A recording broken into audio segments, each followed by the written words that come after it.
So, Steve Witkoff has presented a new Gaza ceasefire deal.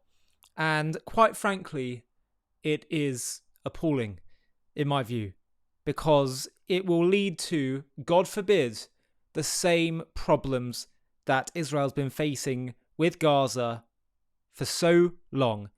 And I don't really understand how we've gone from President Trump saying just a few weeks or months ago, no more dribs and drabs hostages releases, all the hostages now, else there'll be hell to pay. But here, this is what the latest proposal of Witkoff's ceasefire entails. 10 living hostages will be released. Day 1, 5 living and 9 dead hostages will be released. Day 7, another 5 living and 9 dead hostages will be released. President Trump will declare a ceasefire and act as a guarantor of the deal. Israel will halt all offensive operations in Gaza immediately.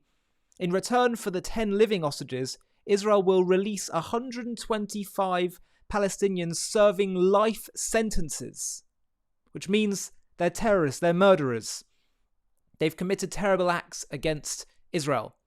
And 1,111 Gazan prisoners detained after October 7th. For the 18 dead hostages, Israel will release 180 bodies of Gazans, also in 2 phases. By day 10, Hamas must provide a complete list of medical reports on the living hostages. The US, Egypt, and Qatar will guarantee the ceasefire. Witkoff will arrive in the region to finalize the agreement. Now, from what I understand, the Israeli cabinet are looking to consider the deal right now, as we speak. And it also, by the way, is including some kind of minor IDF withdrawal from Gaza.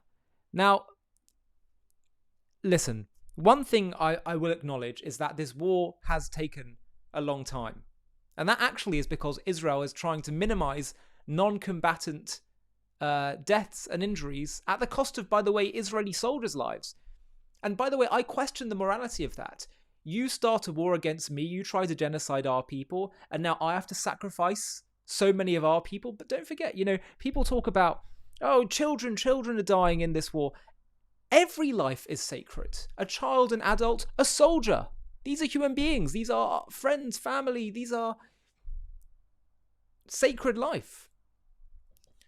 And Israel has been losing hundreds, if not into the thousands of people in trying to minimize non-combatant deaths. And that's why it's taking so long. The other reason it's taking long is because there's so much international pressure and probably also domestic pressure that stops the government from being able to actually act decisively and have a long-term solution to the situation of Gaza. What happened to the Trump Gaza plan? Remigration. Now, Netanyahu has said he's not ending the war unless this deal is enacted. So let's see the Trump relocation plan. But let's see what happens with that.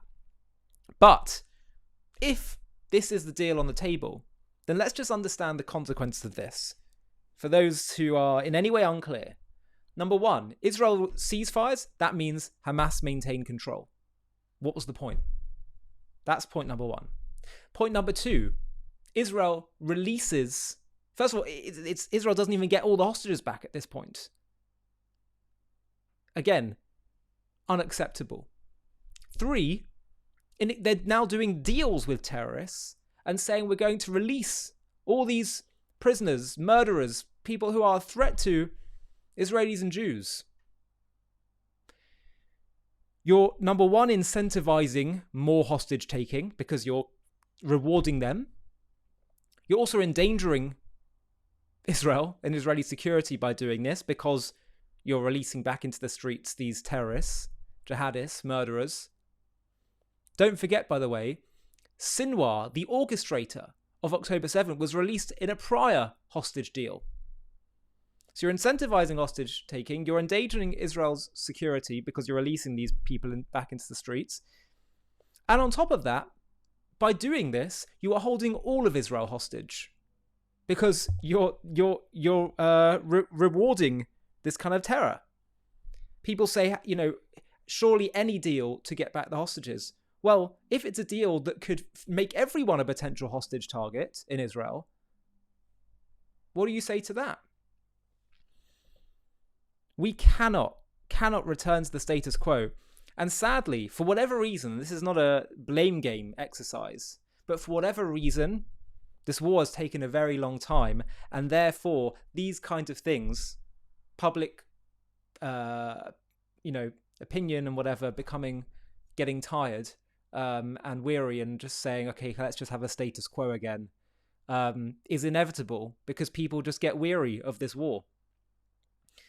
And it makes the strong case for acting more decisively and comprehensively, even if there's going to be a bigger toll in the short term. So let's see what happens. But the point of this video really is just to provide that moral clarity on this deal and to say, certainly from a morality point of view, anything that rewards terrorism, that incentivizes terrorism, that allows for Hamas to remain in charge, that continues to allow security threats to fester, is surely immoral and something that Israel cannot accept. Hi, thank you so much for watching. To watch another one, click here. To stay up to date with all our content, click here to subscribe. And if you're able to, you can help support JTV to grow and grow by clicking join below this video, where you can become a member and get perks including early access to videos and private live discussions with me. But most of all, you'll be partnering with us on our mission to change the world.